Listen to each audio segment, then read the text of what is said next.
ಪ್ರಾಪ್ತಿ ರೂಪ ಮೋಕ್ಷ ಮಾನವು ಪುರುಷ ಇಚ್ಛಾ ವಿಷಯ ಹೇತು ತಾಕು ಬ್ರಹ್ಮ ಜ್ಞಾನ ಸೋಪರೋಕ್ಷ ಪರೋಕ್ಷ ತಾಮಯ ಪರೋಕ್ಷ ದೃಢ ತಾಮಯ ಪರೋಕ್ಷ ದೃಢ ಅದೃಢ ದೋಗಾನವು ಪುರುಷ ಇಚ್ಛಾ ವಿಷಯ मोक्ष को साक्षात हेतु दृढ़ अपरोक्ष ज्ञान हेतुता विचार जीव हेतुता विचार जीव ब्रह्म जग जानहु पुरुष इच्छा विषय तीन वस्तु रूप जड़ चेतन दो जड़ मिथ्या माया ब्रह्म चित्त सोमय माया ब्रह्म चित्त सोमय पीतांबर शानम पुरुष इच्छा विषय पुरुषार्थ जोई सोई दुख नाश सुख प्राप्ति दुख नाश सुख प्राप्ति रूप मोक्ष मानव पुरुष इच्छा विषय सद्गुरुनाथ महाराज की जय। परम पूज्य प्रातः स्मरणीय ಸದ್ಗುರುಗಳ ಚರಣಾರವಿಂದಗಳನ್ನು ಹೃತ್ಪದ್ಮದಲ್ಲಿ ಧ್ಯಾನಿಸಿ ಅದ್ವೈತ ಸಾರ್ವಭೌಮ ಜಗದ್ಗುರು ಸಿದ್ಧಾರೂಢರ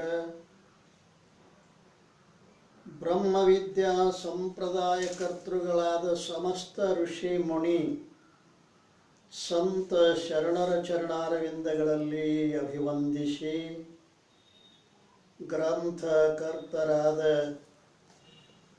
ಪೂಜ್ಯ ಪಂಡಿತ್ ಪೀತಾಂಬರ್ಜಿ ಅವರ ಚರಣಾರವಿಂದಗಳಲ್ಲಿ ವಂದಿಸಿ ಆತ್ಮೀಯರೇ, ಪ್ರಸ್ತುತ ಚಿಂತನದ ವಿಷಯ ಶ್ರೀ ವಿಚಾರ ಚಂದ್ರೋದಯ.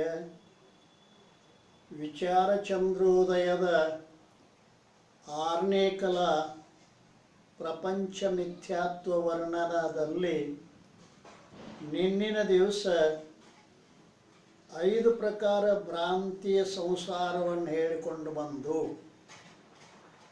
ಅದಕ್ಕೆ 5 ಪ್ರಕಾರದ ಭ್ರಾಂತಿ ನಿವೃತ್ತಿಯ ದೃಷ್ಟಾಂತಗಳನ್ನು ಕೂಡ ಹೇಳಿಕೊಂಡು ಬಂದಿದ್ದಾರೆ. 5 ಪ್ರಕಾರದ ಭ್ರಾಂತಿಗಳಲ್ಲಿ ಮೊದಲನೇದ್ದು ಭೇದ ಭ್ರಾಂತಿ, ಎರಡನೇದ್ದು ಕರ್ತೃತ್ವ ಭೋಕ್ತೃತ್ವದ ಭ್ರಾಂತಿ, ಮೂರನೇದ್ದು ಸಂಘ ಭ್ರಾಂತಿ, ನಾಲ್ಕನೇದ್ದು ವಿಕಾರ ಭ್ರಾಂತಿ, ಐದನೇದ್ದು ಬ್ರಹ್ಮಕ್ಕಿಂತಲೂ ಭಿನ್ನವಾದ ಜಗತ್ತಿನ ಸತ್ಯತ್ವದ ಭ್ರಾಂತಿ. ಬಿಂಬ ಪ್ರತಿಬಿಂಬವಾದದಿಂದ ಭೇದ ಭ್ರಾಂತಿಯ ನಿವೃತ್ತಿಯಾಗ್ತದೆ. ಎರಡನೇದ್ದು ಕರ್ತೃತ್ವ ಭೋಕ್ತೃತ್ವ ಭ್ರಾಂತಿ ನಿವೃತ್ತಿಗೆ ಏನು ದೃಷ್ಟಾಂತ ಹೇಳ್ಯಾರ? ಸ್ಫಟಿಕ, ಕೆಂಪು ವಸ್ತ್ರದ ಮೇಲೆ ಇಟ್ಟಿರುವ ಸ್ಫಟಿಕದಲ್ಲಿ ಕೆಂಪು ಬಣ್ಣ ಪ್ರತೀತಿ ಆಗ್ತದಲ್ಲ, ಅದು ಸ್ಫಟಿಕದ್ದು ಅಲ್ಲ, ಅದು ಎದ್ರದದ ಕೆಂಪು ವಸ್ತ್ರದ್ದು ಹೇಗೆ ತೋರ್ತದ. ಅದರಂತೆ ಆತ್ಮನ ಸಮೀಪದಲ್ಲಿ ತಾದಾತ್ಮ ಸಂಬಂಧ ಉಳ್ಳ ಯಾವ ಅಂತಃಕರಣ ಉಂಟೋ ಆ ಅಂತಃಕರಣದ ಕರ್ತೃತ್ವ ಭೋಕ್ತೃತ್ವಗಳು ಸ್ಫಟಿಕದಂತೆ ಇರುವಂತಹ ಆತ್ಮನಲ್ಲಿ ತೋರ್ತಾ ಇದ್ದಾವೆ. ಮೂರನೇದ್ದು ಯಾವುದು ಭ್ರಾಂತಿ? ಸಂಘ ಭ್ರಾಂತಿ. ಏನು ದೃಷ್ಟಾಂತ ಹೇಳ್ಯಾರೆ? ಘಟಾಕಾಶ. ಘಟ ಉಪಾಧಿಯುಳ್ಳ ಆಕಾಶಕ್ಕನೇ ಘಟಾಕಾಶ ಅಂತಾರೆ. ಆ ಘಟ ಬಾಯಿಗೆ ಹೋಗ್ತದ, ಮನೆಗೆ ಬರ್ತದ, ಅದರ ಸಂಬಂಧ ಆಕಾಶಕ್ಕೆ ಸಂಭವಿಸುವುದಿಲ್ಲ.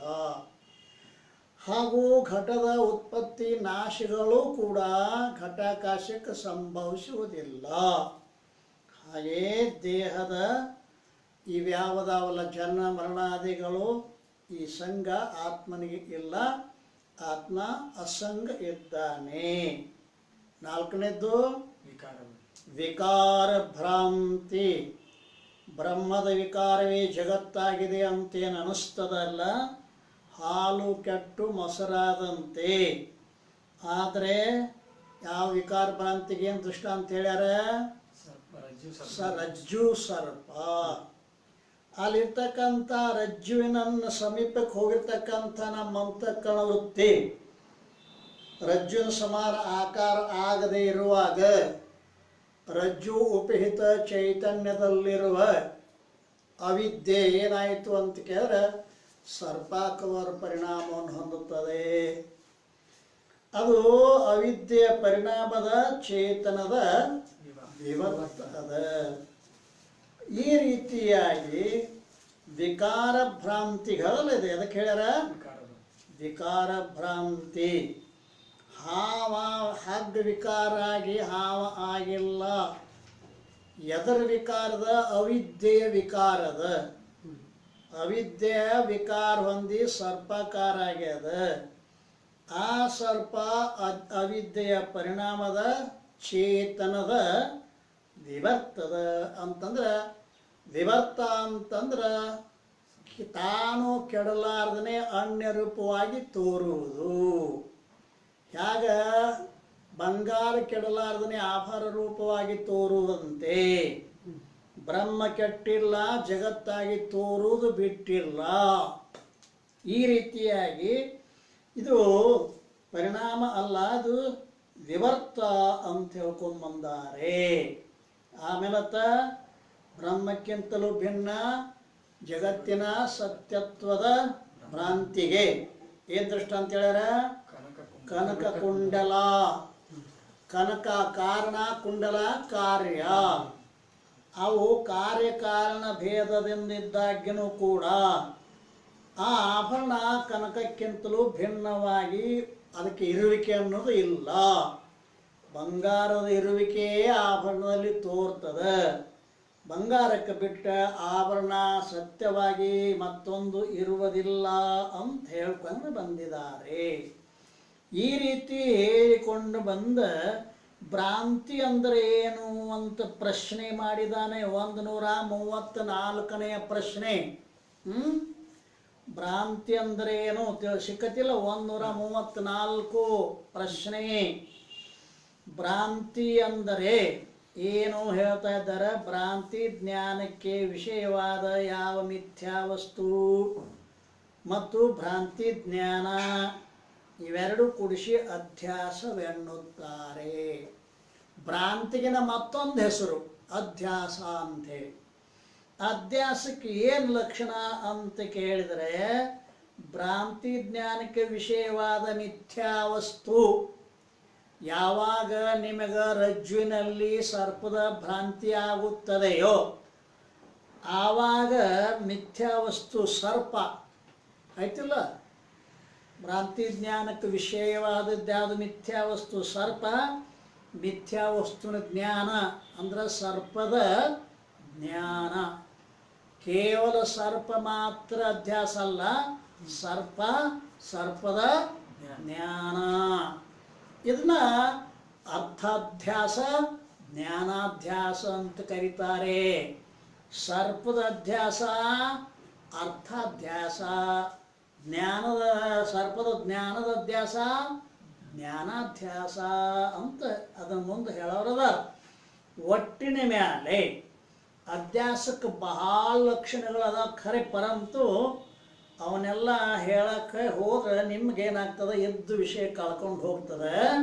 ಈಗಿಷ್ಟು ಸಾಕು. ಏನೋ ಭ್ರಾಂತಿ ಜ್ಞಾನಕ್ಕೆ ವಿಷಯವಾದ ಮಿಥ್ಯಾ ವಸ್ತು ಅಂದ್ರೆ ಸರ್ಪ. ಮಿಥ್ಯಾ ವಸ್ತುನ ಜ್ಞಾನ ಅಂದ್ರೇನೋ ಸರ್ಪದ ಜ್ಞಾನ.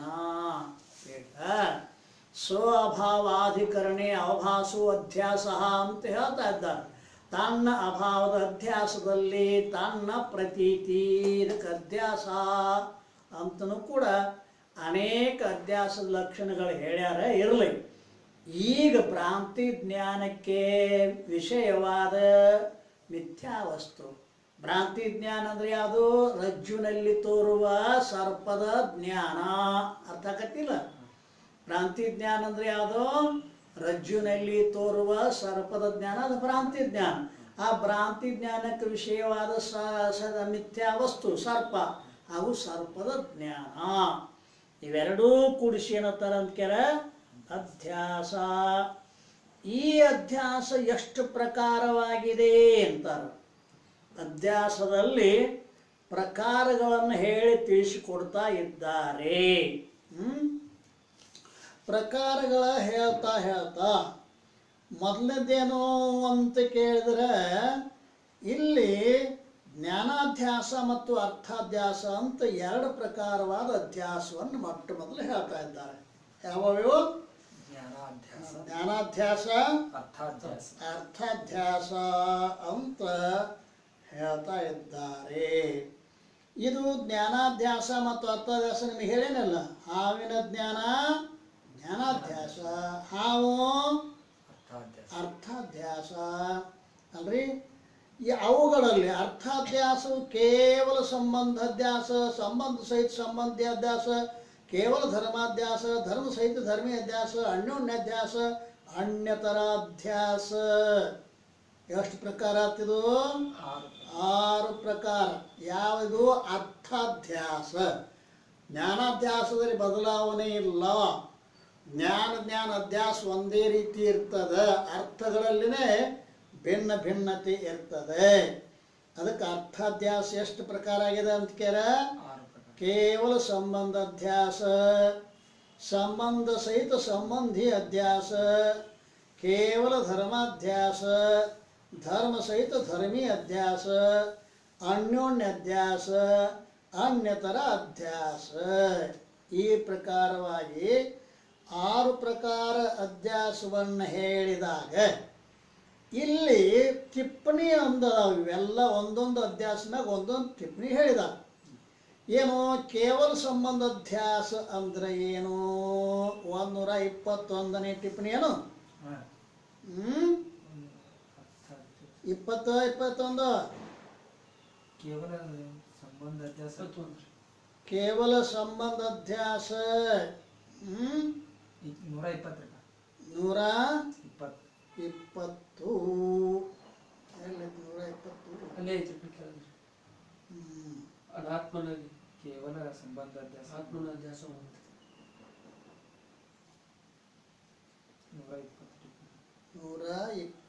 ಟಿಪ್ಪಣಿ. 28, 29 ಅಲ್ಲಿ ಮ್ಯಾಲೆ 29 ಕೊಟ್ಟಾರಪ್ಪ. ಇದು ಕೆಳಗೆ ಸ್ಟಾರ್ಟಿಂಗ್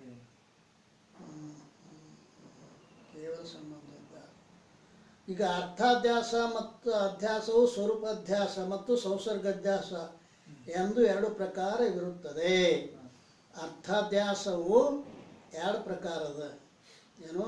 ಸ್ವರೂಪಾಧ್ಯಾಸ, ಸಂಸರ್ಗಾಧ್ಯಾಸ ಅಂಥೇಳಿ ತಿಳಿತಾ?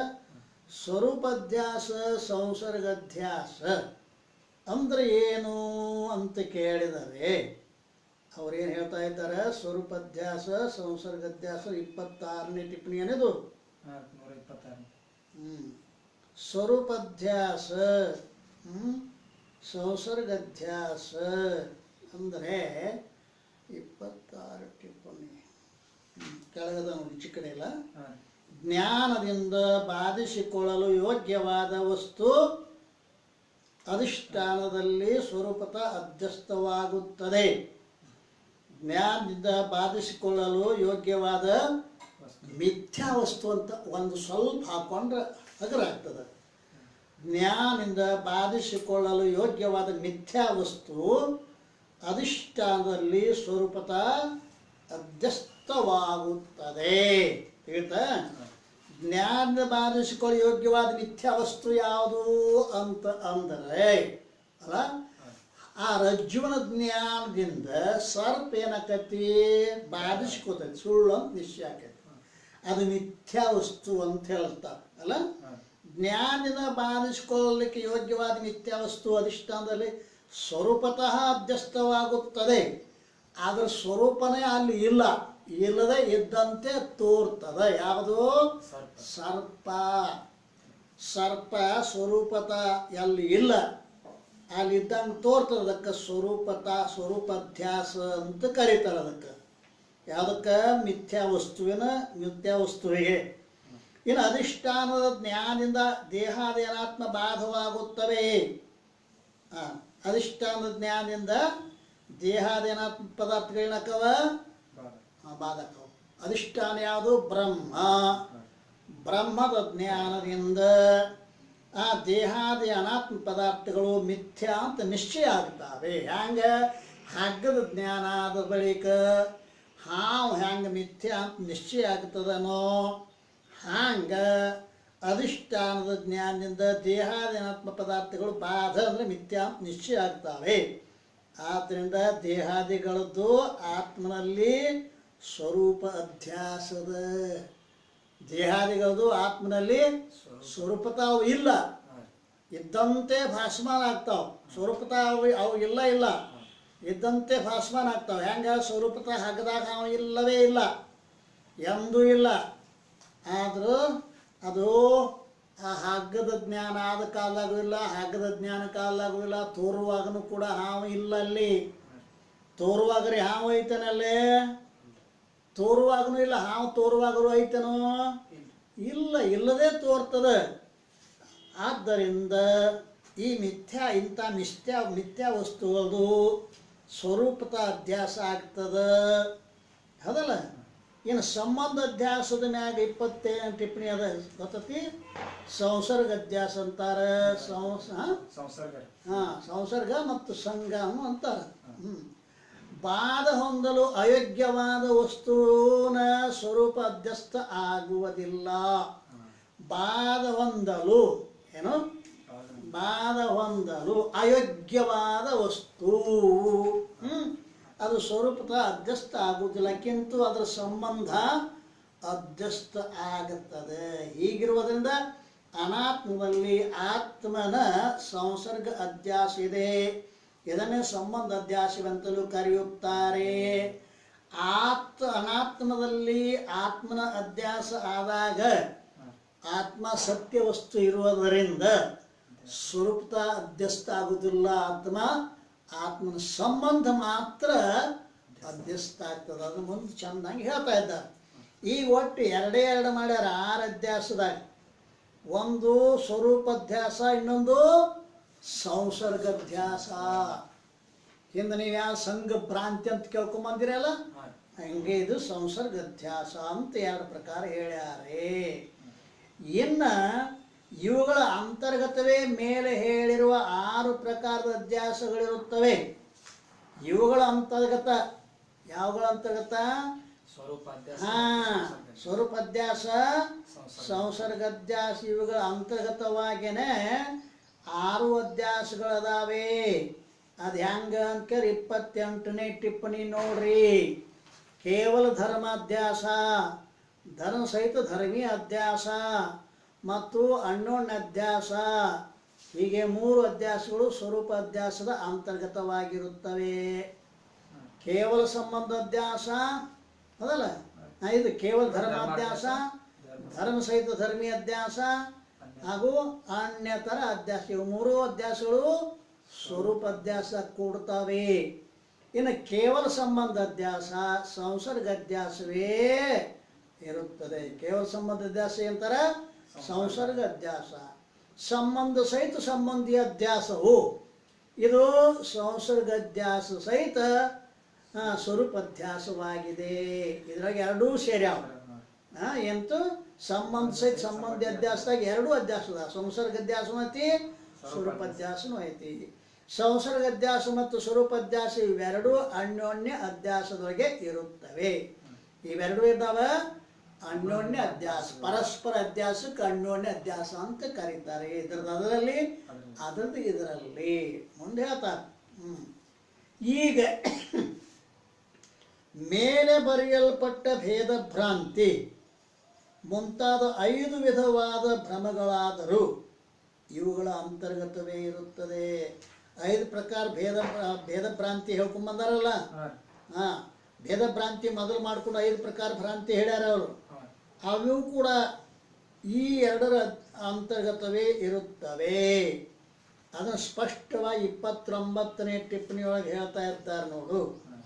ಪೂರ್ವದಲ್ಲಿ ಹೇಳಲ್ಪಟ್ಟಿರುವ ಭೇದ ಭ್ರಾಂತಿ ಮುಂತಾದ 5 ವಿಧವಾದ ಭ್ರಮಗಳಲ್ಲಿ ಸಂಘ ಭ್ರಾಂತಿ ಬಿಟ್ಟು ಉಳಿದ 4 ಪ್ರಕಾರದ ಭ್ರಮಗಳು ಸ್ವರೂಪಾಧ್ಯಾಸದ ಅಂತರ್ಗತ ಇರುತ್ತವೆ.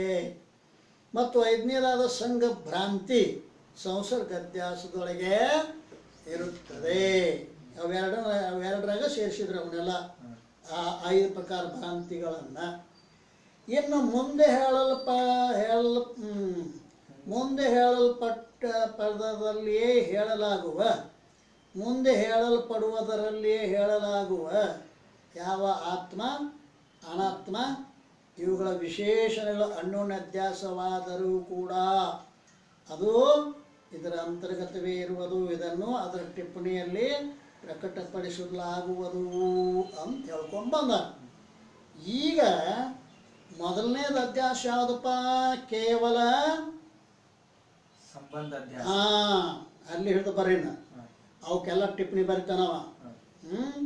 ಕೇವಲ ಸಂಬಂಧ ಅಧ್ಯಾಸ ಅಂದ್ರೆ ಏನ್ರಿ? ನೀವು ಹಿಂಗೆ ನಮಗೆ ಗೊತ್ತಾಗುವುದಿಲ್ಲ. ಕೇವಲ ಸಂಬಂಧ ಅಧ್ಯಾಸ ಅಂದ್ರೆ ಎದಕ್ಕಂತಾರಿ ಅಂತ ಕೇಳಿದ್ದಾರೆ. ಅದಕ್ಕೆ ಟಿಪ್ಪಣಿಯೊಳಗೆ ಹೇಳ್ತಾರಲ್ಲ, ಅನಾತ್ಮದಲ್ಲಿ ಆತ್ಮನ ಅಧ್ಯಾಸ ಆಗುತ್ತದೆ. ಆವಾಗ ಅಲ್ಲಿ ಆತ್ಮನದು ಅನಾತ್ಮದೊಡನೆ ತಾರ್ಯಾತ್ಮ ಸಂಬಂಧ ಅಧ್ಯಸ್ಥ ಇರುತ್ತದೆ. ಆತ್ಮನ ಸ್ವರೂಪ ಅಧ್ಯಸ್ಥ ಆಗುವುದಿಲ್ಲ. ಸತ್ಯವಸ್ತು, ಆತ್ಮನ ಸ್ವರೂಪ ಸತ್ಯವಸ್ತು ಇರೋದ್ರಿಂದ ಅದು ಅಧ್ಯಸ್ಥ ಆಗುವುದಿಲ್ಲ ಏನ್ರಿ? ಅದ್ರ ಸಂಬಂಧ ಅನಾತ್ಮದೊಡನೆ ತಾರ್ಯಾತ್ಮ ಸಂಬಂಧವೇ ಅಧ್ಯಸ್ಥ. ಅಂದ್ರೆ ತಾರ್ಯಾತ್ಮ ಸಂಬಂಧ ಇಲ್ಲ, ತಾರ್ಯಾತ್ಮ ಸಂಬಂಧ ಇದ್ದಂತೆ ತೋರ್ತದ. ಇದಕ್ಕೆಂತಾರ ಕೇವಲ ಸಂಬಂಧ ಅಧ್ಯಾಸ. ಆದ್ದರಿಂದ ಅನಾತ್ಮದಲ್ಲಿ ಆತ್ಮನ ಕೇವಲ ಸಂಬಂಧ ಅಧ್ಯಾಸ.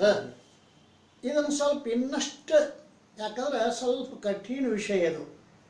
ಕೇವಲ ಸಂಬಂಧ ಅಧ್ಯಾಸ ಅವ್ರು ಹೇಳ್ಯಾರಲ್ಲಿ, ಅನಾತ್ಮದಲ್ಲಿ ಆತ್ಮನ ಅಧ್ಯಾಸವಾದಲ್ಲಿ ಆತ್ಮನದು ಅನಾತ್ಮದೊಡನೆ ತಾರ್ಯಾತ್ಮ ಸಂಬಂಧ ಅಧ್ಯಸ್ಥವಾಗಿದೆ. ಆತ್ಮನ ಸ್ವರೂಪ ಅಧ್ಯಸ್ಥ ಅಲ್ಲ, ಆತ್ಮನೇ ಅಧ್ಯಸ್ಥ ಅಲ್ಲ. ಅಧ್ಯಸ್ಥ ವಸ್ತು ಅಂದ್ರೆ ಕಲ್ಪಿತ ಇರ್ತೈತಿ, ಇದು ಕಟ್ಟಿರಲಿ. ಅಧ್ಯಸ್ಥ ಅಂದ್ರೇನು? ಕಲ್ಪಿತ. ಹೆಂಗಂದ್ರೆ ಸ್ವಪ್ನ ಪದಾರ್ಥದಂತೆ ಇಲ್ಲದೆ ತೋರೋದಕ್ಕೆ ಅಧ್ಯಸ್ಥ ಅಂತಾರೆ. ಆತ್ಮ ಇಲ್ಲದೆ ತೋರುವವ ಅಲ್ಲ, ಆತ್ಮ ಯಾವಾಗಲೂ ಇರುವವನು. ಅವನ ಸ್ವರೂಪ ಅಧ್ಯಸ್ಥ ಆಗುವುದಿಲ್ಲ.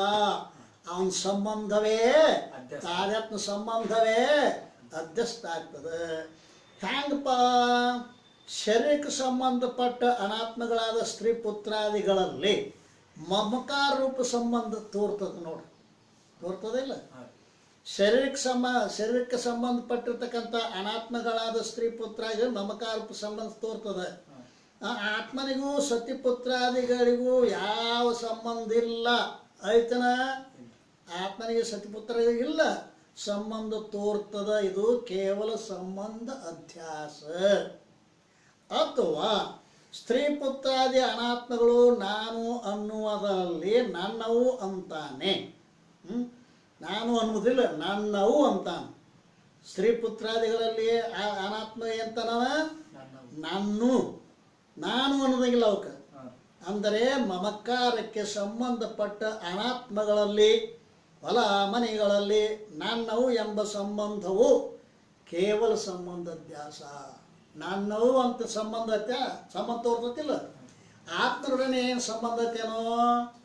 ಇಲ್ಲ. ಆತ್ಮ ಅಸಂಗದಾನೆ. ಆತ್ಮಂದು ಯಾವಾಗಲೂ ಅನಾತ್ಮದೊಡನೆ ಸಂಸರ್ಗಾಧ್ಯಾಸ ಇರ್ತದೆ. ಅನಾತ್ಮದಲ್ಲಿ ಆತ್ಮನದು ಏನಿರ್ತದೆ? ಸಂಸರ್ಗಾಧ್ಯಾಸ, ಸ್ವರೂಪಾಧ್ಯಾಸ ಇರುವುದಿಲ್ಲ. ಕೇವಲ ಸಂಬಂಧ ಅಧ್ಯಾಸ ಅಂದ್ರೆ ಹೇಳ್ಯಾರಲ್ಲ ಮೇಲೆ. ಮತ್ತೊಂದು ಏನೋ ಏನು ಹೇಳ್ಯಾರ? ಅನಾತ್ಮದಲ್ಲಿ ಆತ್ಮನ ಅಧ್ಯಾಸ ಆಗುತ್ತದೆ. ಅನಾತ್ಮದಲ್ಲಿ ದೇಹಾದಿಗಳಲ್ಲಿ ಆತ್ಮನೇ ನಾನು ಅಂತ ಅಧ್ಯಾಸ ಆಗ್ತದ. ಆ ಅಧ್ಯಾಸವಾದಲ್ಲಿ ಆತ್ಮದು ಅನಾತ್ಮದ ಏನಿದೆ ತಾರ್ಯಾತ್ಮ ಸಂಬಂಧದ ಅಲ್ಲ. ನಾನು ಶರೀರ ಅಥವಾ ಅಥವಾ ಇದು ಹಾವು ಇರುತ್ತದೆ. ದೃಷ್ಟಾಂತ ಇನ್ನೊಂದು, ಹಾವು ಇರುತ್ತದೆ. ಎರಡು ಶಬ್ದದ, ಒಂದು ಹಾವು ಒಂದು ಇರುತ್ತದೆ. ಇರುತ್ತದೆ. ಹಾವು ಇದು ಕಲ್ಪಿತದ ಅದಲ್ಲ, ಅಧ್ಯಸ್ತದ. ಇರುತ್ತದೆ ಅನ್ನುವ ಇರುವಿಕೆ ಆತ್ಮನ ಹಗ್ಗದ ದೃಷ್ಟಾಂತದೊಳಗೆ ಅದಲ್ಲ. ಇರುತ್ತದೆ ಅಂತೀವಲ್ಲ, ಇರುವಿಕೆ ಅದರದು ಹಗ್ಗದ ಇರುವಿಕೆ ಕಲ್ಪಿತ ಸರ್ಪದ ಸಂಬಂಧ ಆಗಿ ತೋರ್ತದೆ ಅದಲ್ಲ. ಸತ್ಯವಾದ ಹಗ್ಗದ ಇರುವಿಕೆ ಮಿಥ್ಯವಾದ ಕಲ್ಪಿತವಾದ ಸರ್ಪದರನೇ ಸಂಬಂಧ ಆಗಿ ತೋರಾಕತೈತಿ. ಭ್ರಾಂತಿ ಕಾಲದಾಗ ಸಂಬಂಧ ಐತೇನ? ಇಲ್ಲ. ಆ ಸಂಬಂಧ ಎದರದು ಹಗ್ಗದ್ದದು. ಇದು ಇರುತ್ತದೆ ಅನ್ನೋದು ಇರುವಿಕೆ. ಹಗ್ಗದ ಹಾವಿಂದ ಹಗ್ಗದ ಇರುವಿಕೆ ಕಲ್ಪಿತ ಹಾವಿನ ಸಂಬಂಧ ಆಗಿ ತೋರಾಕತೈತಿ. ಆತ್ಮನ ಅಸ್ತಿತ್ವ ದೇಹದೊಡನೆ ಸಂಬಂಧ ಆಗಿ ತೋರಾಕತೈತಿ. ಕಲ್ಪಿತವಾದ ಶರೀರಾದಿಗಳ ಇರುವಿಕೆ ಅಸ್ತಿತ್ವ ಇಲ್ಲ ಅಲ್ಲಲ್ಲ. ನಾನು ಇರುತ್ತೇನೆ ಅಂತಾನೆ, ದೇಹ ಇರುತ್ತದೆ ಅನ್ನುವಾಗ ದೇಹದಲ್ಲಿ ಇರುವಿಕೆ ಎದರದು? ಆತ್ಮನದು. ಅದು ಸಂಬಂಧಾಧ್ಯಾಸ. ಇದಕ್ಕೆ ಕೇವಲ ಸಂಬಂಧಾಧ್ಯಾಸ ಅಂತ ಕರೀತಾರೆ. ಒಂದಾಯ್ತಿಲ್ಲ ಈಗ. ಎರಡನೇದ್ದು ಸಂಬಂಧ ಸಹಿತ ಸಂಬಂಧ ಸಹಿತ ಸಂಬಂಧಿ ಅಧ್ಯಾಸ ಅಲ್ರಿ. ಅದಕ್ಕೆ ಕೆಳಗೆ ಹೇಳ್ತಲ್ಲ ಏನೋ 22ನೇ ಟಿಪ್ಪಣಿ ಏನ 121. ಆತ್ಮನಲ್ಲಿ ಅನಾತ್ಮದ ಸಂಬಂಧ ಸ್ವರೂಪ ಇವೆರಡೂ ಅಧ್ಯಸ್ಥ ಆಗಿರುತ್ತವೆ. ಆತ್ಮನಲ್ಲಿ ಅನಾತ್ಮದ ಸಂಬಂಧನೂ ಇಲ್ಲ, ಅವತರ ಸ್ವರೂಪನೂ ಇರುವಿಕೆನೂ. ಸ್ವರೂಪ ಅಂದ್ರೇನು? ಇರುವಿಕೆ, ಅಸ್ತಿತ್ವ. ಅವು ಅದಾವೇನು ವಿಚಾರ ಮಾಡ್ರೆ ಇಲ್ಲ. ಅಜ್ಞಾನ ಕಾಲದಲ್ಲಿ ಇದ್ದಂಗೆ ತೋರ್ತಾವ ಆತ್ಮ ಪದಾರ್ಥಗಳು. ವಾಸ್ತವಿಕ ಅದಾವೇನೋ ಇಲ್ಲ. ಅದಕ್ಕೆ ಸಂಬಂಧನೂ ಇಲ್ಲ, ಸ್ವರೂಪನೂ ಇಲ್ಲ. ಆತ್ಮನಲ್ಲಿ ಅನಾತ್ಮದು ಸಂಬಂಧನೂ ಇಲ್ಲ. ನಿನಗೆ ಹೇಳಿದ ಸಂಬಂಧ ಆಗ್ಬೇಕಾದ್ರೆ ಎರಡು ವಸ್ತುಗಳು ಒಂದೇ ಸತ್ತಾದ್ದು ಇರಬೇಕು. ಆತ್ಮ ಪರಮಾರ್ಥಿಕ ಸತ್ತ, ದೇಹಾದಿಗಳು ವ್ಯಾವಹಾರಿಕ ಅಥವಾ ಪ್ರಾತಿಭಾಷಿಕ ಸತ್ತ. ಉತ್ತಮ ಅಧಿಕಾರಿಯಿಂದ ಪ್ರಾತಿಭಾಷಿಕ, ಮಧ್ಯಮ ಅಧಿಕಾರಿಯಿಂದ ವ್ಯಾವಹಾರಿಕ. ಯಾವುವು? ಶರೀರ ದೇಹಾದಿಗಳು. ಇವು ಸಂಬಂಧ ಏನದ ಅಂತ್ಕರ ಅವತರ ಸಂಬಂಧ ಆತ್ಮನೊಡನೆ ಆಗಂಗಿಲ್ಲ. ಯಾಕೆ? ಭಿನ್ನ ಸತ್ತ. ಸಮಾನ ಸತ್ತ ಇದ್ರೆ ವೃಕ್ಷ ಪಕ್ಷಿಗಳಲ್ಲಿ ಸಮಾನ ಸತ್ತ ಅದ, ಕೂಡ್ತದ ಅಗಲ್ತದ. ಸಂಬಂಧ ಆಗ್ಬೇಕಾದ್ರೆ ಎರಡು ವಸ್ತು ಬೇಕಾಗ್ತಾವ. ಇಲ್ಲಿ ಆತ್ಮನಲ್ಲಿ ಅನಾತ್ಮದ ಸಂಬಂಧನೂ ಆಗುವುದಿಲ್ಲ, ಆಗ್ಲಕ್ಕೆ ಬರಂಗಿಲ್ಲ. ತನುವಿಗೆ ಆತ್ಮನಿಗೂ ಸಂಗತಿ ಇಲ್ಲವೆಂದೆಂದು ವನಿತಿಕೆ ಬೆಳಕು ಕತ್ತಲೆಯಂತೆ ಪರಮಾನುಭೂತಿಯಲ್ಲಿ ತನುವಿಗೆ ಆತ್ಮನಿಗೂ ಸಂಬಂಧ ಏನು? ಸಂಗತಿ. ಸಂಗತಿ ಅಂದ್ರೆ ಸಂಬಂಧ. ಸಂಗತಿ ಇಲ್ಲವೆಂದೆಂದು ಯಾವ ಕಾಲದೊಳಗೂ ಇಲ್ಲ. ಆದ್ದರಿಂದ ಇಲ್ಲಿ ಸಂಬಂಧ ತೋರಾಕತೈತಿ. ಆತ್ಮ ಅನಾತ್ಮದ ಸಂಬಂಧ ತೋರಾಕತೈತಿ. ಅದು ಸುಳ್ಳದ. ಮತ್ತು ಅದರ ಸ್ವರೂಪ ಅನಾತ್ಮ ಪದಾರ್ಥಗಳು ಅದಾವೇನೋ? ಸ್ವರೂಪ ತಾವು ಇಲ್ಲೇ ಇಲ್ಲ. ಇವೆರಡೂ ಅಧ್ಯಸ್ಥವಾಗಿರುತ್ತವೆ. ಆದ್ದರಿಂದ ಅನಾತ್ಮನಲ್ಲಿ ಆತ್ಮನದು ಸಂಬಂಧ ಸಹಿತ ಸಂಬಂಧಿ. ಸಂಬಂಧಿ ಅಂದ್ರೆ ಅನಾತ್ಮ ಪದಾರ್ಥಗಳು ಸಂಬಂಧಿ ಅದಲ್ಲ. ಸಂಬಂಧಿ ಅಂದ್ರೆ ಅವು ಅನಾತ್ಮ ಪದಾರ್ಥಗಳು. ಸಂಬಂಧ ಅಂದ್ರೆ ಆತ್ಮನೊಡನೆ ಇರುವ ಸಂಬಂಧ. ಅನಾತ್ಮ ಪದಾರ್ಥಗಳು ಆತ್ಮನೊಡನೆ ಸಂಬಂಧನೂ ಇಲ್ಲ, ಅವತರ ಸ್ವರೂಪನೂ ಇಲ್ಲ. ಈ ರೀತಿ ಇದಕ್ಕೇನಂತಾರೆ? ಸಂಬಂಧ ಸಹಿತ ಸಂಬಂಧಿಯ ಅಧ್ಯಾಸ. ಅರ್ಥಾತ್ ಎರಡನೇದ್ದು. ಮೂರನೇದ್ದೇನು? ಕೇವಲ ಧರ್ಮಾಧ್ಯಾಸ. 22ನೇ ಟಿಪ್ಪಣಿ ಏನು? ಕೇವಲ ಧರ್ಮಾಧ್ಯಾಸ ಯಾವ್ದಪ್ಪ? ದೇಹದ ಗೌರವತ್ವಾದಿ ಧರ್ಮ ಬಿಳುಪು. ಗೌರ ಅಂದ್ರೆ ಗೌರ ಕೆಂಪ ಕಪ್ಪ ಅದು ಇರ್ತಾವಲ್ಲ, ಇವಕ್ಕೆ ಅಂತಾರೆ ಬಣ್ಣ. ದೇಹದ ಬಣ್ಣ. ಸ್ಥೂಲ ದೇಹದ ಗೌರತ್ವಾದಿ ಧರ್ಮಗಳು ಮತ್ತು ಇಂದ್ರಿಯಗಳ ದರ್ಶನ ಮುಂತಾದ ಧರ್ಮಗಳು ಆತ್ಮನಲ್ಲಿ ಕೇವಲ ಧರ್ಮದ ಅಧ್ಯಾಸ ಆಗಿರುತ್ತವೆ.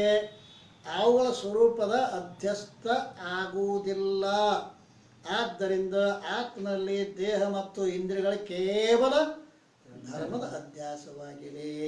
ಅಲ್ರಿ, ನನ್ನ ಕಣ್ಣು ಅಂತಾನೆ, ನಾನು ನೋಡುತ್ತೇನೆ ಅಂತಾನೆ. ನಾನು ಕಣ್ಣು ಅನ್ನೋದಿಲ್ಲ, ನಾನು ನೋಡುತ್ತೇನೆ ಅಂತಾನೆ. ಅರ್ಥ ಆಕತ್ತೇನ? ನೋಡುವುದು ಕೇಳುವುದು ಇಂದ್ರಿಯಗಳ ಧರ್ಮ. ನಾನು ನೋಡುತ್ತೇನೆ, ನಾನು ಕೇಳುತ್ತೇನೆ ಅನ್ನುವಾಗ ಅಲ್ಲ, ನೋಡುವುದು ಕೇಳುವುದು ಯಾವ್ದು ಧರ್ಮ? ಇಂದ್ರಿಯಗಳ ಧರ್ಮ. ಆ ಧರ್ಮದ ಅಧ್ಯಾಸ ಆಗೈತಿ, ಧರ್ಮೀದಲ್ಲ. ನಾನು ಕಣ್ಣು ನಾನು ಕಿವಿ ಅಂದಿದ್ದಂದ್ರೆ ಧರ್ಮಿ ಅಧ್ಯಾಸ ಆಕಿತ್ತು. ಕಣ್ಣು ಕಿವಿ ಧರ್ಮಿಗಳು, ನೋಡುದು ಕೇಳುದು ಅವತರ ಧರ್ಮ. ಹೌದು, ನೋಡುದು ಕೇಳುದು ಆತರ ಧರ್ಮ. ಧರ್ಮ ಯಾವುದು? ಕಣ್ಣು ಕಿವಿ ಮತ್ತು ಇಂದ್ರಿಯಗಳು. ನಾನು ಕಣ್ಣು ನಾನು ಕಿವಿ ಅನ್ನಂಗಿಲ್ಲ. ನಾನು ನೋಡುತ್ತೇನೆ, ನಾನು ಕೇವಲ ಧರ್ಮದಲ್ಲಿ ಮಾತ್ರ ಅಧ್ಯಾಸ ಐತಿ ಇವ್ದ ತೀತ. ಅದಕ್ಕೆ ಕೇವಲ ಧರ್ಮಾಧ್ಯಾಸ ಅಂತ ಕರೀತಾರೆ. ನಾ ಕೆಂಪಗ ನಾ ಕರ್ಗ ಅಂತಾನಲ್ಲ, ಇದು ಕೇವಲ ಧರ್ಮದ ಅಧ್ಯಾಸ. ಆ ರೀತಿಯಿಂದ ಈ ಧರ್ಮಗಳ ಅಧ್ಯಾಸ ಆಗುತ್ತದೆ, ಅವುಗಳ ಸ್ವರೂಪ ಅಧ್ಯಾಸ ಆಗುವುದಿಲ್ಲ. ನೇತ್ರಾದಿ ಇಂದ್ರಿಯಗಳ ಸ್ವರೂಪದ ಅಧ್ಯಾಸ ಆಗುವುದಿಲ್ಲ. ಆದ್ದರಿಂದ ಆತ್ಮನಲ್ಲಿ ದೇಹ ಮತ್ತು ಇಂದ್ರಿಯಗಳ ಕೇವಲ ಧರ್ಮದ ಅಧ್ಯಾಸ ಆಗುತ್ತದೆ. ಎಷ್ಟಾದ ಈಗ? 3. ನಾಲ್ಕನೇದು ಯಾವುದು? ಧರ್ಮ ಸಹಿತ ಧರ್ಮೀಯ ಅಧ್ಯಾಸ. ಇದು ಅಂತಃಕರಣದಲ್ಲಿ ಬರ್ತದೆ. ಧರ್ಮ ಸಹಿತ ಧರ್ಮೀಯ ಅಧ್ಯಾಸ ಎಲ್ಲಿ ಬರುತ್ತೆ? ಅಂತಃಕರಣದಲ್ಲಿ. ಅದಕ್ಕೊಂದದ ಟಿಪ್ಪಣಿ ಅದಲ್ಲ, 23. ಅಂತಃಕರಣದ ಕರ್ತೃತ್ವಾದಿ ಧರ್ಮಗಳು ಮತ್ತು ಸ್ವರೂಪ ಎರಡು ಆತ್ಮ ಅಧ್ಯಸ್ಥವಾಗಿವೆ ಅಲ್ರಿ. ಆ ಅಂತಃಕರಣ ಅನ್ನೋದು ಇಲ್ಲದೆ ತೋರ್ತದ. ಅಂತಃಕರಣ ಸ್ವರೂಪನೂ ಸುಳ್ಳದ, ಅಂತಃಕರಣ ಧರ್ಮಗಳಾದ ಕರ್ತೃತ್ವ ಭೌತಿರ್ಗವು ಸುಳ್ಳದ, ಧರ್ಮಿನೂ ಸುಳ್ಳದ, ಧರ್ಮವೂ ಇಲ್ಲ. ಆತ್ಮನಲ್ಲಿ ಅಂತಃಕರಣ ರೂಪ ಧರ್ಮವೂ ಇಲ್ಲ, ಆತ್ಮನಲ್ಲಿ ಅಂತಃಕರಣದ ಕರ್ತೃತ್ವಾದಿ ಧರ್ಮಗಳೂ ಇಲ್ಲ, ಧರ್ಮಿನೂ ಇಲ್ಲ, ಧರ್ಮನೂ ಇಲ್ಲ. ಅಂತಃಕರಣದ ಕರ್ತೃತ್ವಾದಿ ಧರ್ಮಗಳು ಮತ್ತು ಸ್ವರೂಪ ಅಂದ್ರೆ ಅಂತಃಕರಣ ಎರಡೂ ಆತ್ಮನಲ್ಲಿ ಅಧ್ಯಸ್ಥವಾಗಿವೆ. ಕರ್ತೃತ್ವ ಭೌತ ಧರ್ಮನೂ ಅಧ್ಯಸ್ಥ ಆಗೈತಿ, ಧರ್ಮಿನೂ ಅಧ್ಯಸ್ಥ ಆಗ್ಯದ. ಆದ್ದರಿಂದ ಅಂತಃಕರಣದು ಆತ್ಮನಲ್ಲಿ ಧರ್ಮ ಸಹಿತ ಧರ್ಮೀಯ ಅಧ್ಯಾಸ ತಿಳಿತಾ. ಕೇವಲ ಧರ್ಮದ ಅಧ್ಯಾಸ ಇಂದ್ರಿಯಗಳಲ್ಲಿ, ಧರ್ಮ ಸಹಿತ ಧರ್ಮೀಯ ಅಧ್ಯಾಸ ಅಂತಃಕರಣ. ಶಬಾಷ್. ಹೆಂಗ? ಇನ್ನು ಅನ್ಯೋನ್ಯ ಅಧ್ಯಾಸ. ಅನ್ಯೋನ್ಯ ಅಧ್ಯಾಸ ಟಿಪ್ಪಣಿ ಅದ 24. ಕಬ್ಬಿಣ ಮತ್ತು ಬೆಂಕಿಯಂತೆ ಕಾದ ಕಬ್ಬಿಣದ ಬಗ್ಗೆ ಹೀಗೆ ವ್ಯವಹಾರ ಆಗುತ್ತದೆ. ಏನೆಂದರೆ ಕಬ್ಬಿಣ ವಾಸ್ತವಿಕ ತಣ್ಣಗಾಗಿರುತ್ತದೆ, ಆದರೂ ಕೂಡ ಕಬ್ಬಿಣ ಸುಡುತ್ತದೆ ಎಂದು ಅನ್ನುತ್ತಾನೆ. ಕಬ್ಬಿಣ ಕಾಶದಾಗ ಆ ಕಬ್ಬಿಣ ಮುಟ್ತಾನೆ ಎಂತಾನೆ, ಕಬ್ಬಿಣ ಸುಡ್ತತಿ ಅಂತ. ಸುಡು ಧರ್ಮ ಕಬ್ಬಿಣದಲ್ಲ, ಸುಡು ಧರ್ಮ ಎದ್ರದು? ಬೆಂಕಿದು. ಆ ಕಬ್ಬಿಣದೊಳಗೆ ಬೆಂಕಿ ಅಧ್ಯಾಸ ಆಗ್ಲಾಕತ್ತೈತಿ ಅವನಿಗೆ. ಕೇಟ ಕಬ್ಬಿಣ ವಾಸ್ತವಿಕ ತಣ್ಣಗಿರುತ್ತದೆ, ಆದರೂ ಕೂಡ ಕಬ್ಬಿಣ ಸುಡುತ್ತದೆ ಅಂತಾನೆ. ಕಬ್ಬಿಣ ಸುಡ್ತಂದ್ರೆ ಮನ್ಯಾಗ ಕೆಬ್ಬನ ಮನ್ಯಾಗ ಬಿದ್ದತಿಲ್ಲ, ಅದು ಸುಡಬೇಕಾಗಿತ್ತಲ್ಲ. ಕಾದದ್ದು ಕೆಬ್ಬಣ ಮುಟ್ಟತಾನ, ಇದಕ್ಕೆಂತ ಕೆಬ್ಬಣ ಸುಡ್ತತಿ ಅಂತಾನ. ಸುಡುದಾಗಿತ್ತು ಅಂತಂದ್ರೆ ಮನ್ಯಾಗ ಕುರ್ಚಿ ಪರ್ಚಿ ಕೆಬ್ಬಂದು ಇರ್ತಾವ, ಸುಡಬೇಕಾಗಿತ್ತು. ಆದ್ರಿಂದ ಅಲ್ಲಿ ತಾದಾತ್ಮ ಅಧ್ಯಾಸ ಆಗ್ಯದ. ಕಬ್ಬಿಣ ಮತ್ತು ಅಗ್ನಿ ಎರಡು ಏನಾಗ್ಯಾವ? ತಾದಾತ್ಮಗ್ಯಾವ. ಬಿಡಿಸಿ ತಿಳಿಲಾಕ ಬರ್ದಂಗಾಗ್ಯದ.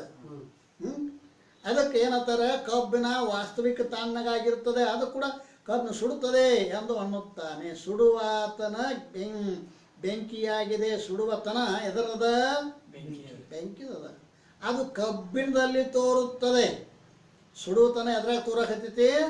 ಕಬ್ಬಿಣದಲ್ಲಿ ತೋರಾಕತ್ತೈತಿ. ಮತ್ತು ಬೆಂಕಿ ಬಹಳ ವಜ್ಜಿ ಇದೆ ಎಂದು ಹೇಳುತ್ತಾನೆ. ಬೆಂಕಿ ವಜ್ಜಿ ಅದ ಅಂತ ನಾವು ಸುತ್ತ ಈ ಕಡೆ ಹಿಡಿದು ಎತ್ತಾನ ವಜ್ಜೆ ಬೆಂಕಿ ಅಂತಾನ. ವಾಸ್ತವಿಕ ಬೆಂಕಿ ವಜ್ಜಿ ಇರುವುದಿಲ್ಲ, ಭಾರ ಇರುವುದಿಲ್ಲ. ಕಬ್ಬಿನ ವಜ್ಜಿ ಇರ್ತದ. ಆ ವಜ್ಜಿ ಕಬ್ಬಿನದು ಎದ್ರಾಗ ತೋರಾಕತೈತಿ? ಬೆಂಕಿಯಾಗ ತೋರಾಕತೈತಿ. ಬೆಂಕಿಯ ಸುಡುವತನ ಎದ್ರಾಗ ತೋರಾಕತೈತಿ? ಕಬ್ಬಿಣದೊಳಗೆ ತೋರಾಕತೈತಿ. ಕಬ್ಬಿನ ವಜ್ಜಿ ಇರುತ್ತದೆ, ಇದು ಬೆಂಕಿಯಲ್ಲಿ ತೋರುತ್ತದೆ. ಹೀಗೆ ಕಬ್ಬಿಣದ ವಜ್ಜಿತನ ಬೆಂಕಿಯಲ್ಲಿ ಮತ್ತು ಬೆಂಕಿಯ ಸುಡುವತನ ಕಬ್ಬಿಣದಲ್ಲಿ ತೋರುವುದು. ಇದು ಬೆಂಕಿ ಮತ್ತು ಕಬ್ಬಿಣ ಇವುಗಳಲ್ಲಿ ಇರುವ ಅನ್ಯೋನ್ಯ ಅಧ್ಯಾಸವಾಗಿದೆ. ಅನ್ಯೋನ್ಯ ಅಧ್ಯಾಸನ ಪರಸ್ಪರ ಅಧ್ಯಾಸ. ಅದರದ್ದು ಇದರಾಗ ಇದಕ್ಕೆ ಪರಸ್ಪರ ಅಂತಾರೆ. ಅನ್ಯೋನ್ಯ ಅಧ್ಯಾಸ ಇರುತ್ತದೆ. ಆತ್ಮನಲ್ಲಿ ಅನಾತ್ಮದ ಮತ್ತು ಅನಾತ್ಮದಲ್ಲಿ ಆತ್ಮನ ಯಾವ ಅಧ್ಯಾಸ ಇದೋ ಅನ್ಯೋನ್ಯ ಅಧ್ಯಾಸ. ಆತ್ಮನಲ್ಲಿ ಅನಾತ್ಮದ ಅಧ್ಯಾಸ, ಅನಾತ್ಮದಲ್ಲಿ ಆತ್ಮನ ಅಧ್ಯಾಸ. ಇದಕ್ಕೇನಂತಾರೆ? ಅನ್ಯೋನ್ಯ ಅಧ್ಯಾಸ ಅಂತ ಕರೀತಾರೆ. ಆತ್ಮನಲ್ಲಿ ಅಸ್ತಿತ್ವ ಇರುವಿಕೆಯಲ್ಲಿ ಅದ ಅಸ್ತಿತ್ವ. ಆತ್ಮನ ಸದಾ ಇರುವವ್ರು ಯಾರು? ಆತ್ಮನ ಅಸ್ತಿತ್ವ ಎಲ್ಲಿ ತೋರಾಕತೈತಿ? ಅನಾತ್ಮ ದೇಹಾದಿಗಳಲ್ಲಿ. ಆ ಅನಾತ್ಮದಲ್ಲಿ ತೋರ್ತಕ್ಕಂಥ ಕರ್ತೃತ್ವ ಹೋತೃತ್ವ ಎಲ್ಲಿ ತೋರಾಕತ್ಯಾವ?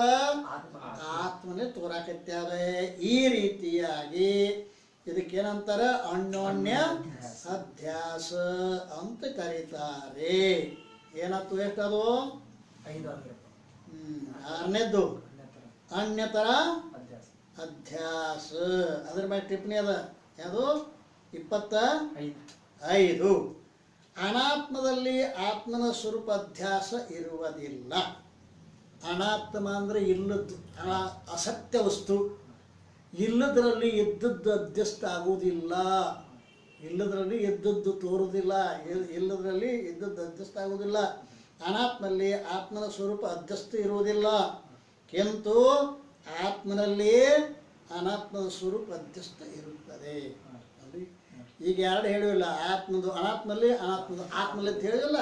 ಅದ್ರಾಗ ಎರಡರ ಒಂದನ್ನು ಹಿಡಿದೀವಿ ಅಂದ್ರೆ ಅಲ್ಲ, ಅದಕ್ಕೇನಂತಾರೆ? ಕೊನೆದು ಅನ್ಯತರ.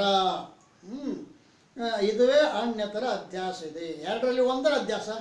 ಬೇಕಾದ್ರೆ ಈ ಕಡೆ ಹಿಡಿರಿ, ಆ ಕಡೆ ಹಿಡಿ. ಆತ್ಮದ ಅನಾತ್ಮದಲ್ಲಿ ಹಿಡ್ರಿ, ಅನಾತ್ಮದ ಆತ್ಮದಲ್ಲಿ ಹಿಡಿರಿ. ಇದು ಅನ್ಯತರ ಅಧ್ಯಾಸವಾಗಿದೆ. ಇನ್ನು ಮುಂದೇನು?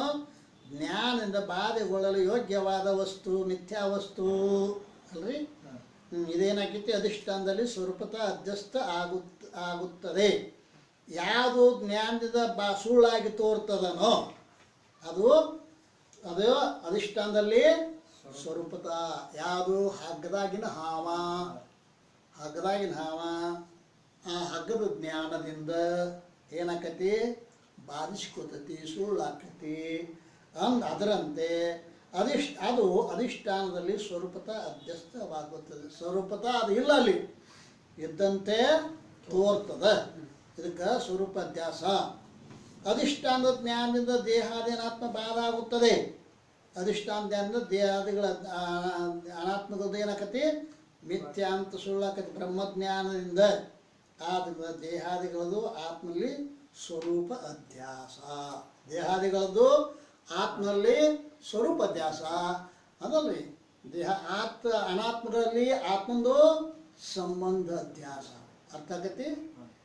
ಆತ್ಮನಲ್ಲಿ ಅನಾತ್ಮದ್ದು ಸ್ವರೂಪ ಅಧ್ಯಾಸ, ಅನಾತ್ಮದಲ್ಲಿ ಆತ್ಮನದು ಸಂಬಂಧ ಅಧ್ಯಾಸ. ನೀವು ಕನ್ಫ್ಯೂಸ್ ಯಾಕೈತಿ ಅಂದರೆ ಆತ್ಮನಲ್ಲಿ ಅನ್ನುವ ಅಧಿಕರಣ ತೋರ್ತದೆ. ಅಲ್ಲಿ ಅಂದ್ರೇನು? ಅಧಿಕರಣ. ಆತ್ಮನಲ್ಲಿ ಅನಾತ್ಮದ ದೇನಕತಿ ಅಂತ ಸ್ವರೂಪತ ಅಧ್ಯಸ್ಥ ಆಗ್ತದೆ. ಅನಾತ್ಮದಲ್ಲಿ ಈಗ ಯಾವ್ದು ಅಧಿಕರಣ ಆತು? ಅನಾತ್ಮ ಅಧಿಕರಣ ಆತು. ಅನಾತ್ಮದಲ್ಲಿ ಆತ್ಮಂದು ಸಂಬಂಧ ಅಧ್ಯಾಸ ಆಕತಿ ಹೊರತು ಸ್ವರೂಪದ ಅಧ್ಯಾಸ ಆಗುವುದಿಲ್ಲ. ಆಯ್ತಾ? ಈ ರೀತಿಯಾಗಿ ಎಲ್ಲಿಗೆ ಬಂತು ವಿಷಯ?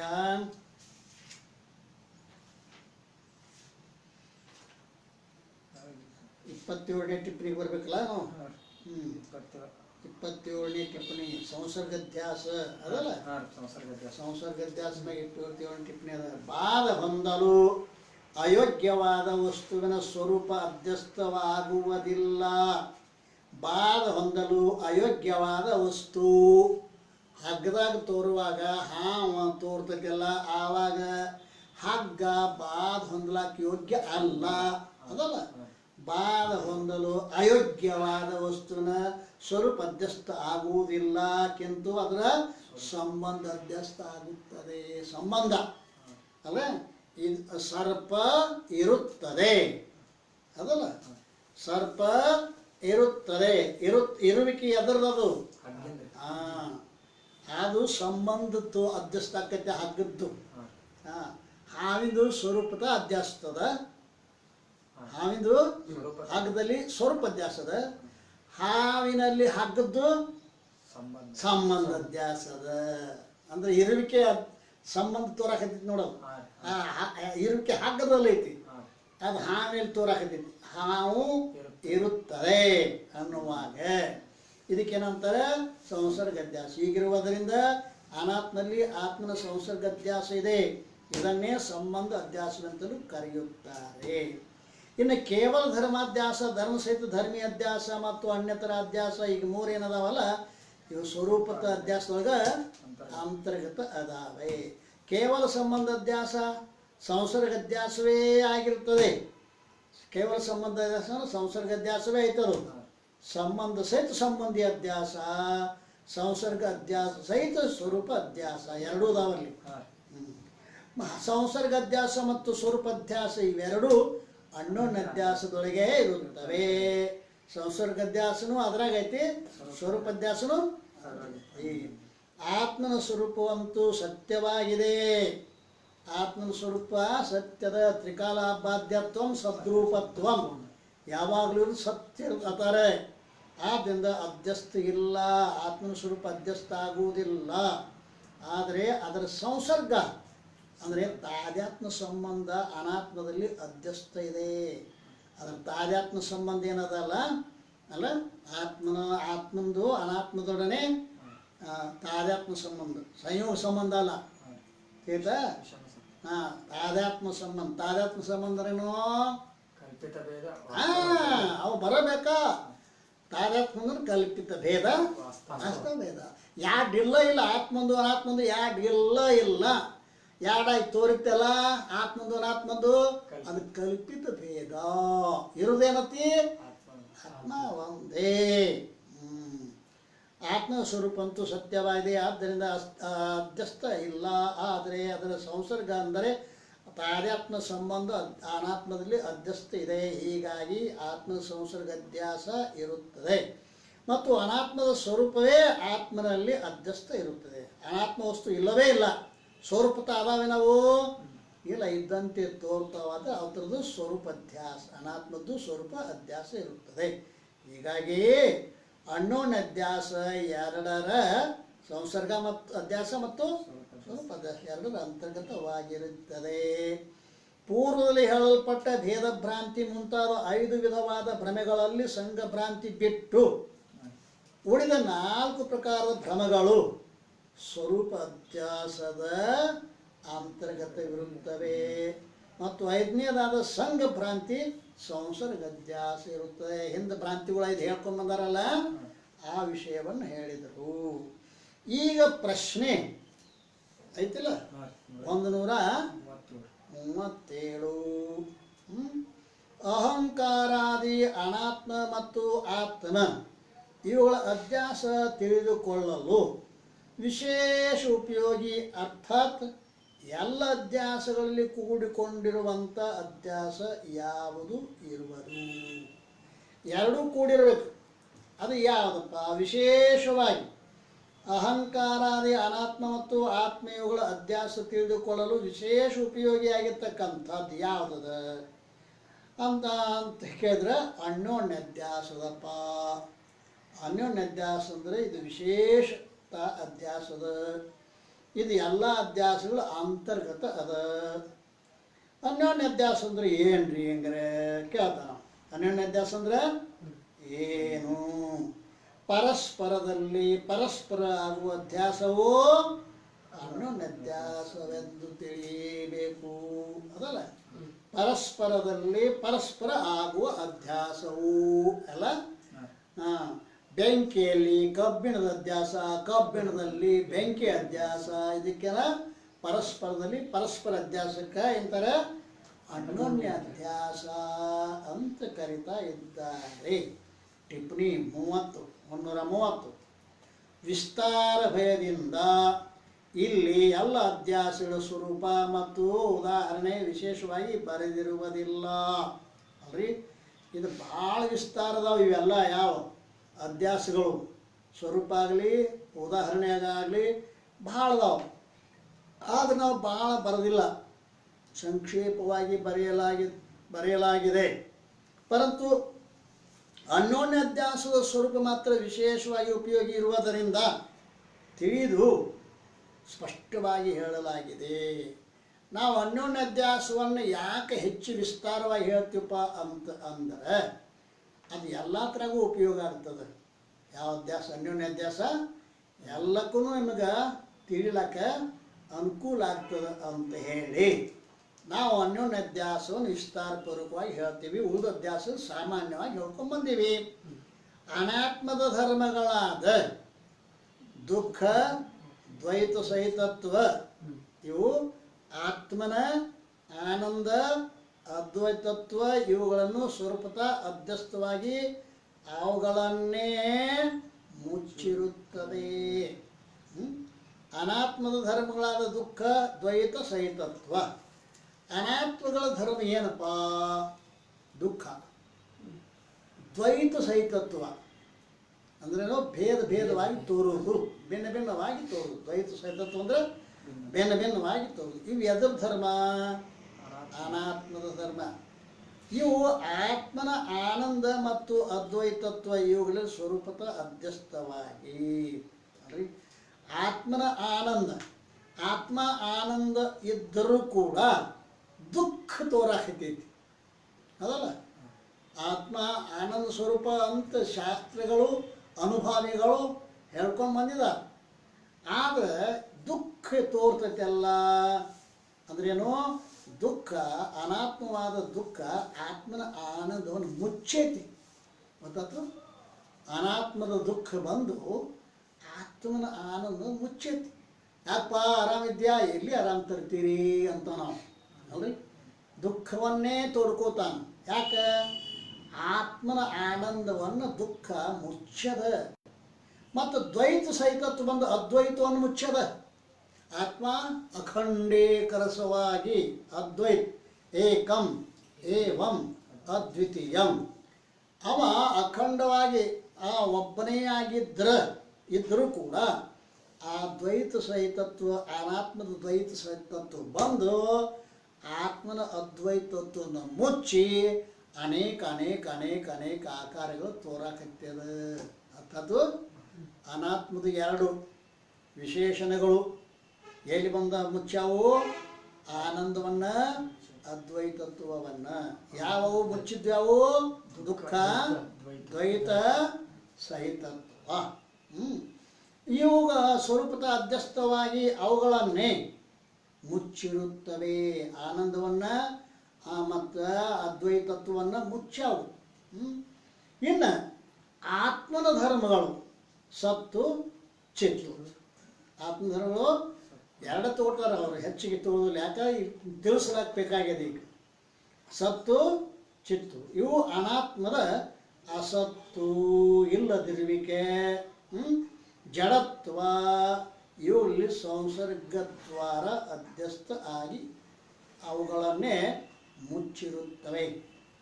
ಆತ್ಮನ ಸತ್ತು ಚಿತ್ತಗಳು ಬಂದ ಅನಾತ್ಮದ ಈ ಜಡತ್ವವನ್ನ ಅಲ್ಲ ಅನಾತ್ಮನ ಅಸತ್ವವನ್ನ ಆತ್ಮ ಅಸತ್ತದ ಆತ್ಮ ಅನಾತ್ಮ ಅಸತ್ತದ ಅನಾತ್ಮದ ಅಸತ್ವದಲ್ಲಿ ಬಂದು ಆತ್ಮನ ಸತ್ತು ಏನಾಗೈತಿ ಮುಚ್ಚತಿ ಆತ್ಮನ ಸತ್ತ ಅಸತ್ತ ಮತ್ತು ಜಡತ್ವಗಳು ಸತ್ತು ಚಿತ್ತುಗಳು ಅಸತ್ತು ಜಡಗಳನ್ನು ಮುಚ್ಚಾವೆ ಒಟ್ಟಿನ ಮೇಲೆ ಆತ್ಮನ ಸತ್ತು ಅಂದರೆ ಇರುವಿಕೆ ದೇಹ ಐತಿ ಅಂತೀವಿ ಅದಲ್ಲ ದೇಹ ಐತಿ ಇರುವಿಕೆ ಅದರಲ್ಲಿ ಅದು ಆತ್ಮಂದು ಆ ಸತ್ತು ಈ ಅಸತ್ತನ್ನು ಮುಚ್ಚದ ದೇಹಾದಿ ಅನಾತ್ಮ ಪದಾರ್ಥದ ಅಸತ್ತನ್ನು ಮುಚ್ಚಿ ಇದೇ ಸತ್ಯ ಅಂತ ಅನಿಸ್ಯದ ಆ ಅನಾತ್ಮ ಜಡ ಅದಾವ ಜಡ ಇದ್ರೂ ಕೂಡ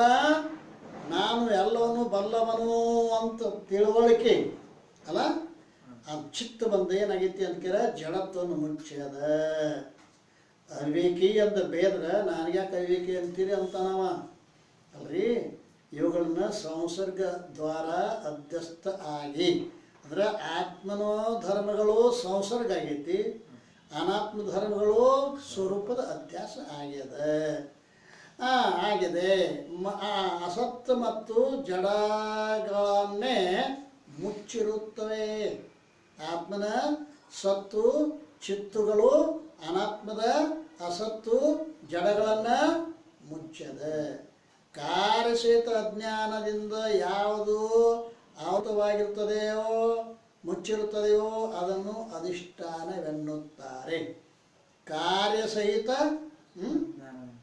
ಅಜ್ಞಾನದಿಂದ ಯಾವುದು ಆವೃತವಾಗಿರುವುದೋ ಅದಕ್ಕೇನಂತಾರೆ ಅಧಿಷ್ಠಾನ ಕಾರ್ಯಸಹಿತ ಅಜ್ಞಾನದಿಂದ ಯಾವುದು ಮುಚ್ಚಲ್ಪಟ್ಟಿದೆಯೋ ಕಾರ್ಯಸಹಿತ ಹಾವ